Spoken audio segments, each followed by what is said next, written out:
Hello, my darling, and welcome to today's story time.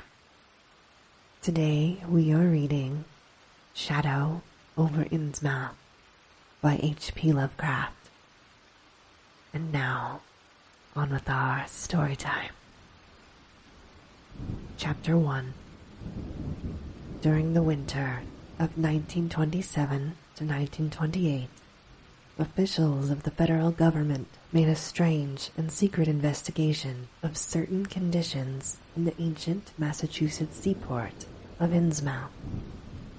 The public first learned of this in February, when a vast series of raids and arrests occurred, followed by the deliberate burning and dynamiting, under suitable precautions, of an enormous number of crumbling, worm-eaten, and supposedly empty houses along the abandoned waterfront. Uninquiring souls let this occurrence pass as one of the major clashes in the spasmodic war on liquor. Keener news followers, however, wondered at the prodigious number of arrests, the abnormally large force of men used in making them, and the secrecy surrounding the disposal of the prisoners. No trials or even definite charges were reported, nor were any of the captives seen thereafter in the regular gaols of the nation. There were vague statements about disease and concentration camps, and later about dispersal in various naval and military prisons, but nothing positive ever developed. Innsmouth itself was left almost depopulated, and is even now only beginning to show signs of a sluggishly revived existence. Complaints from many liberal organizations were met with long confidential discussions, and representatives were taken on trips to certain camps and prisons. As a result, these societies became surprisingly passive and reticent. Newspaper men were harder to manage, but seemed largely to cooperate with the government in the end. Only one paper, a tabloid always discounted because of its wild policy, mentioned the deep-diving submarine that discharged torpedoes downward in the marine abyss just beyond Devil Reef. That item, gathered by chance in a haunt of sailors, seemed indeed rather far-fetched, since the low, black reef lies a full mile and a half away from Innsmouth harbor. People around the country and in the nearby towns muttered a great deal among themselves, but said very little to the outside world. They had talked about dying and half-deserted Innsmouth for nearly a century, and nothing new could be wilder or more hideous than what they had whispered and hinted years before. Many things had taught them secretiveness, and there was now no need to exert pressure on them. Besides, they really knew very little. For wide salt marshes, desolate and unpeopled, keep neighbors off of Innsmouth on the landward side. But at last, I'm going to defy the ban on speech about this thing. Results, I am certain, are so thorough that a public harm, save a shock of repulsion, could ever accrue from a hinting of what was found by those horrified raiders at Innsmouth. Besides, what was found might possibly have more than one explanation.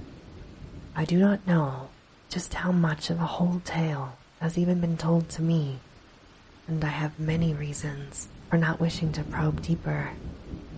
For my contact with this affair has been closer than that of any other layman, and I have carried away impressions which are yet to drive me to drastic measures.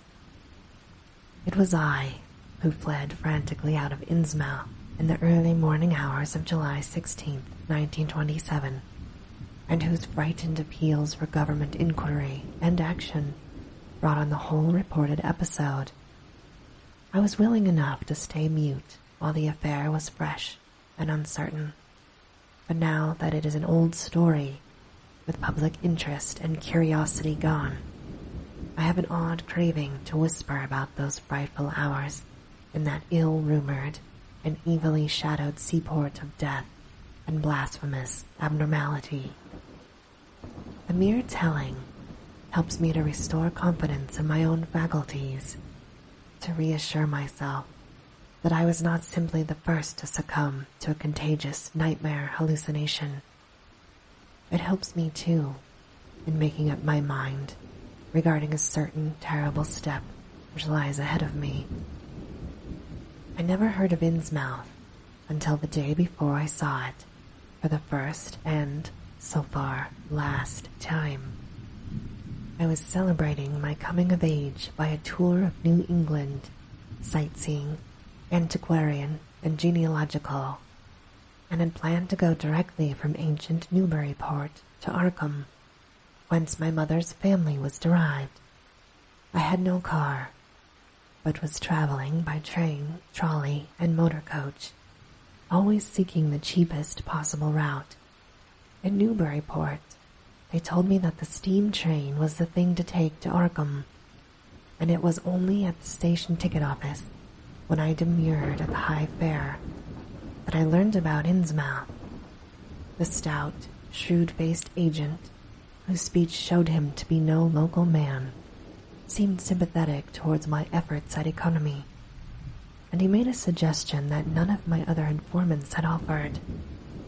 "You could take that old bus, I suppose," he said with a certain hesitation, "but it ain't thought much of hereabouts. It goes through Innsmouth. You may have heard about that, and so the people don't like it. Run by an Innsmouth fellow, Joe Sargent, but never gets any custom from here, or Arkham either, I guess. Wonder it keeps running at all. I suppose it's cheap enough, but I never see more'n 2 or 3 people in it. Nobody but those Innsmouth folks. Leaves the square, front of Hammond's drugstore, at 10 a.m. and 7 p.m., unless they've changed lately. Looks like a terrible rattletrap. I've never been on it." That was the first I ever heard of shadowed Innsmouth. Any reference to a town not shown on common maps or listed in recent guidebooks would have interested me, and the agent's odd manner of allusion roused something like real curiosity. A town able to inspire such dislike in its neighbors, I thought, must at least be rather unusual and worthy of a tourist's attention. If it came before Arkham, I would stop off there, and so I asked the agent to tell me something about it. He was very deliberate and spoke with an air of feeling slightly superior to what he said. "Innsmouth. Well, it's a strange kind of town. It's down at the mouth of the Manuext. Used to be almost a city, quite a port before the War of 1812, but all gone to pieces in the last 100 years or so. No railroad now. B and M never went through, and the branch line from Rowley was given up years ago. More empty houses than there are people, I guess, and no business to speak of except fishing and lobstering. Everybody trades mostly here in Arkham or Ipswich. Once they had quite a few mills, but nothing's left now except one gold refinery running on the leanest kind of part-time.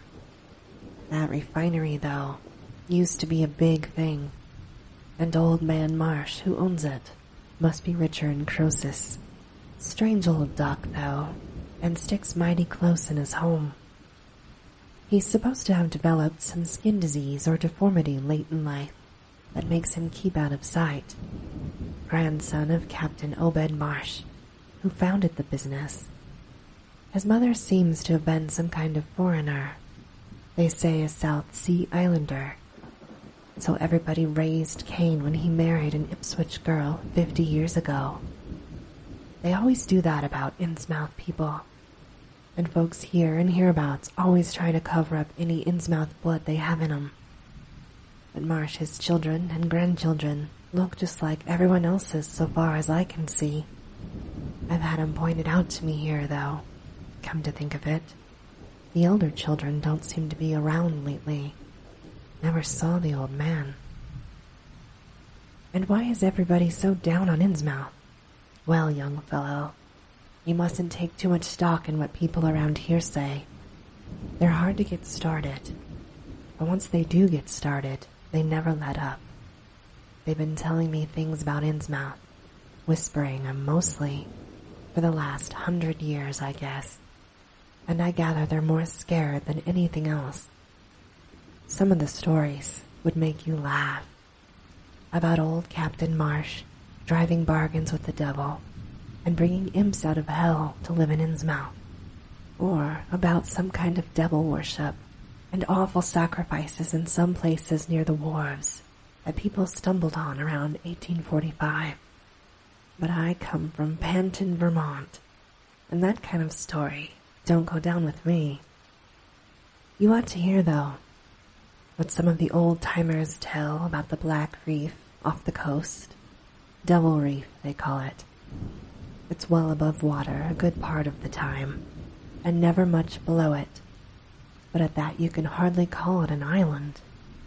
The story is that there's a whole legion of devils seen sometimes on the reef, sprawled about, or darting in and out of some kind of caves near the top.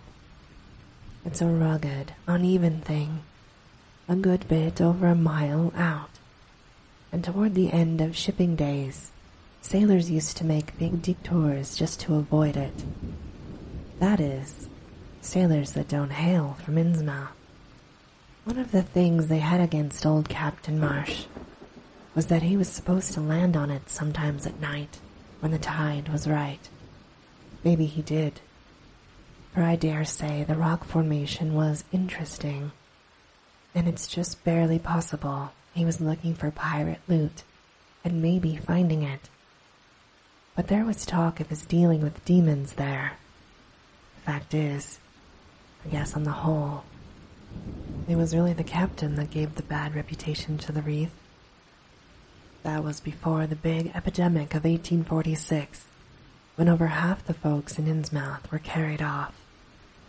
They never did quite figure out what the trouble was, but it was probably some foreign kind of disease brought from China, or somewhere by the shipping. It surely was bad enough. There were riots over it, and all sorts of ghastly doings that I don't believe ever got outside of town, and it left the place in awful shape. Never came back. There can't be more than 300 or 400 people living there now. But the real thing behind the way folks feel is simply racial prejudice, and I don't say I'm blaming those who hold it. I hate those Innsmouth folks myself, and I wouldn't care to go to their town. I suppose you know, though I can see you're a Westerner by your talk. Well, there must be something like that back of the Innsmouth people. The place was always badly cut off from the rest of the country by marshes and creeks, and we can't be sure about the ins and outs of the matter, but it's pretty clear that old Captain Marsh must have brought home some odd specimens when he had all 3 of his ships in commission back in the 20s and 30s. There certainly is a strange kind of streak in the Innsmouth folks today. I don't know how to explain it, but it sort of makes you crawl. You'll notice a little in Sargent if you take his bus. Starry eyes that never seem to shut. Skin isn't quite right, rough and scabby. The sides of their necks are all shriveled or creased up. It bald, too, very young. The older fellows look the worst. Fact is, I don't believe I've ever seen an old chap of that kind. Guess they must die of looking in the glass. Animals hate them. They used to have lots of horse trouble before autos came in. Nobody around here, or in Arkham or Ipswich, will have anything to do with them, and they act kind of offish themselves when they come to town, or when anyone tries to fish on their grounds. Strange how fish are always thick off Innsmouth Harbor when it ain't anywhere else around. But just try to fish there yourself and see how the folks chase you off. Those people used to come here on the railroad, walking and taking the train at Raleigh after the branch was dropped. But now, they use the bus. Yes, there's a hotel in Innsmouth called the Gilman House, but I don't believe it can amount to much. I wouldn't advise you to try it. Better stay over here and take the 10 o'clock bus tomorrow morning. Then you can get an evening bus there for Arkham at 8 o'clock. There was a factory inspector who stopped at the Gilman a couple of years ago, and he had a lot of unpleasant hints about the place. Seems they get a strange crowd there, for this fellow heard voices in other rooms, though most of them were empty, and they gave him the shivers. It was a different language, he thought, but he said the bad thing about it was the kind of voice that sometimes spoke. It sounded so unnatural, sloping like, he said, that he didn't dare undress and go to sleep. Just waited up and lit out the first thing in the morning. The talk went on most all night. This fellow, Casey his name was, had a lot to say about how the Innsmouth folks watched him and seemed kind of on guard. He found the Marsh Refinery a strange place. It's an old mill on the lower falls of the Manuext. What he said tallied up with what I'd heard. Books in bad shape, and no clear account of any kind of dealings. You know, it's always been a mystery where the Marshes get the gold they refine.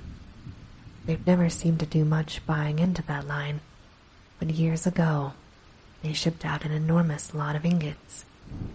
And there used to be talk of a strange kind of jewelry that the sailors and refinery men sometimes sold on the sly, or that was seen once or twice on some of the Marsh womenfolk. People thought maybe old Captain Obed traded for it in some port, especially since he was always ordering stacks of glass beads and trinkets, such as seafaring men used to trade in the native lands. Others thought, and still think, that he'd found an old pirate cache out on Devil Reef. But here's the funny thing. The old captain's been dead these 60 years, and there ain't been a good-sized ship out of that place since the Civil War.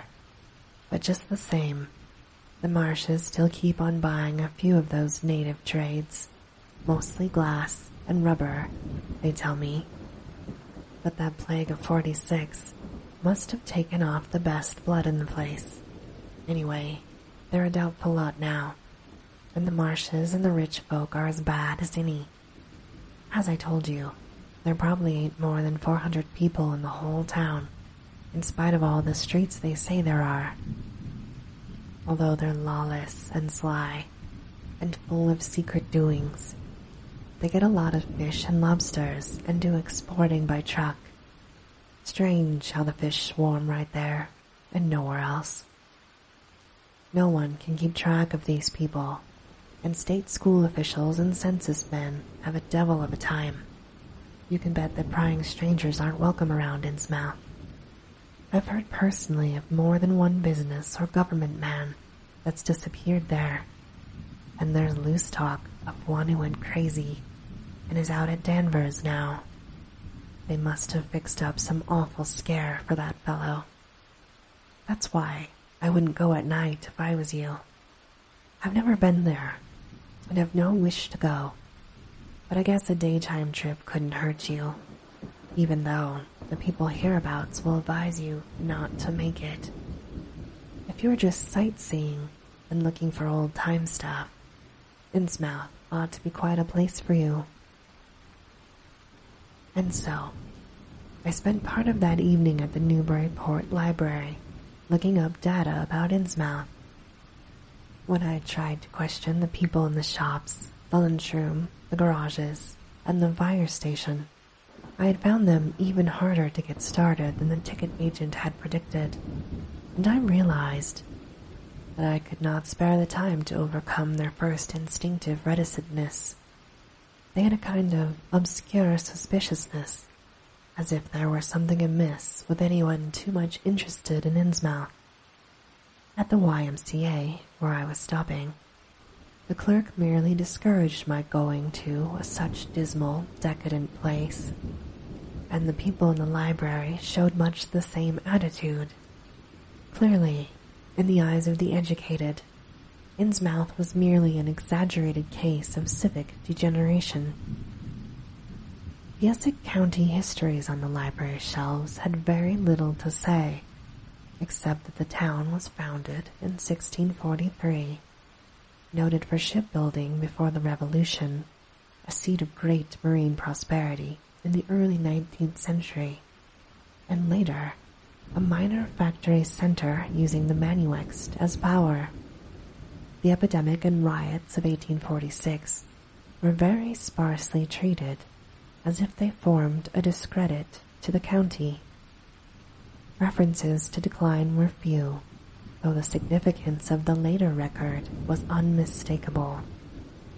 After the Civil War, all industrial life was confined to the Marsh Refining Company, and the marketing of gold ingots formed the only remaining bit of major commerce aside from the eternal fishing.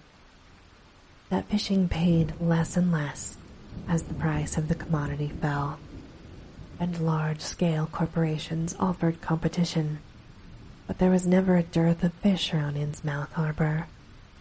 Foreigners seldom settled there, and there was some discreetly veiled evidence that a number of people who had tried it had been scattered in a peculiarly drastic fashion.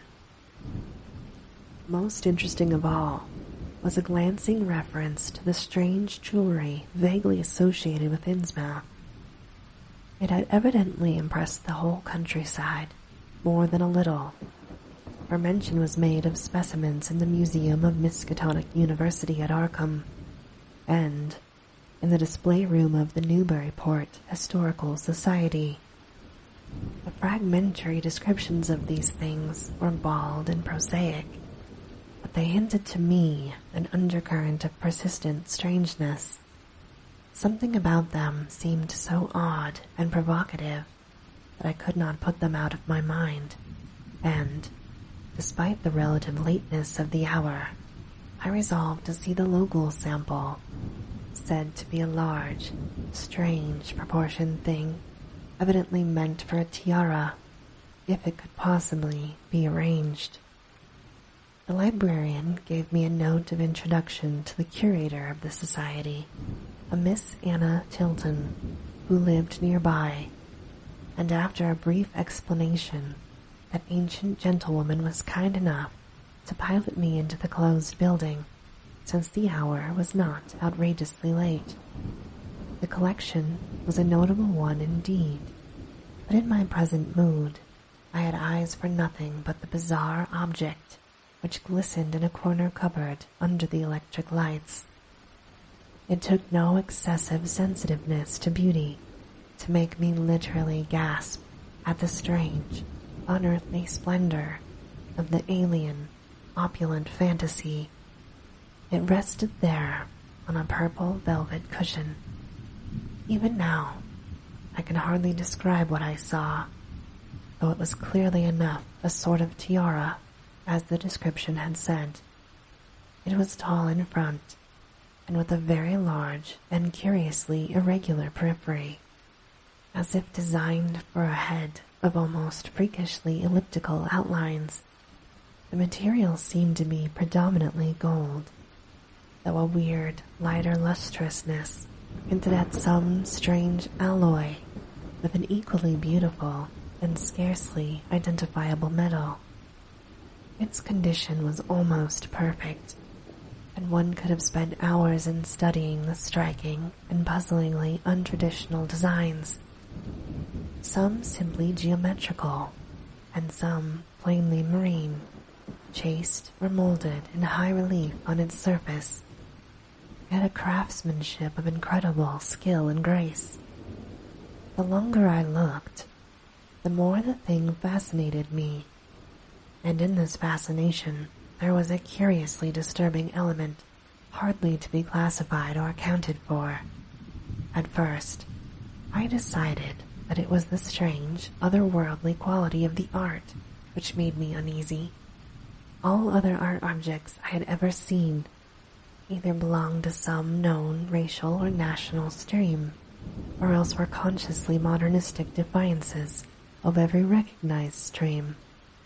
This tiara was neither. It clearly belonged to some settled technique of infinite maturity and perfection, yet that technique was utterly remote from any Eastern or Western, ancient or modern, which I had ever heard or seen exemplified. It was as if the workmanship were that of another planet. However, I soon saw that my uneasiness had a second and perhaps equally potent source residing in the pictorial and mathematical suggestions of the strange designs. The patterns all hinted of remote secrets and unimaginable abysses in time and space, and the monotonously aquatic nature of the reliefs became almost sinister. Among these reliefs were fabulous monsters of abhorrent grotesqueness and malignity, half ichthyaic and half batrachian in suggestion, which one could not dissociate from certain haunting and uncomfortable sense of pseudo-memory, as if they called up some image from deep cells and tissues whose retentive functions are wholly primal and awesomely ancestral. At times I fancied that every contour of these blasphemous fish frogs was overflowing with the ultimate quintessence of unknown and inhuman evil. In odd contrast to the tiara's aspect was its brief and prosy history as related by Miss Tilton. It had been pawned for a ridiculous sum at a shop in State Street in 1873. It was a drunken Innsmouth man, shortly afterward killed in a brawl. The society had acquired it directly from the pawnbroker, at once giving it a display worthy of its quality. It was labeled as of probable East Indian or Indo-Chinese provenance, though the attribution was frankly tentative.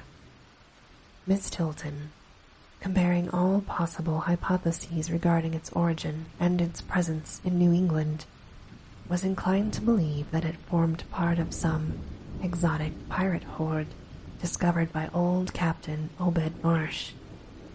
This view was surely not weakened by the insistent offers of purchase at a high price, which the Marshes began to make as soon as they knew of its presence, and which they repeated to this day, despite the Society's unvarying determination not to sell. As the good lady showed me out of the building, she made it clear that the pirate theory of the Marsh fortune was a popular one among the intelligent people of the region. Her own attitude towards shadowed Innsmouth, which she had never seen, was one of disgust at a community slipping far down the cultural scale, and she assured me that the rumors of devil worship were partly justified by a particular secret cult which had gained force there and engulfed all of the Orthodox churches. It was called, she said, the Esoteric Order of Dagon, and was undoubtedly a debased, quasi-pagan thing imported from the East a century before, at a time when the Innsmouth fisheries seemed to be going barren. Its persistence among a simple people was quite natural in view of the sudden and permanent return of abundantly fine fishing, and it soon came to be the greatest influence on the town, replacing Freemasonry altogether and taking up headquarters in the old Masonic Hall on the new church green. All this, to the pious Miss Tilton, formed an excellent reason for shunning the ancient town of decay and desolation, but to me it was merely a fresh incentive. To my architectural and historical anticipations was now added an acute anthropological zeal, and I could scarcely sleep in my small room at the Y as the night wore away. And this, my darling, ends our story time for today. As always, I hope that you have very sweet and creepy dreams. Good night.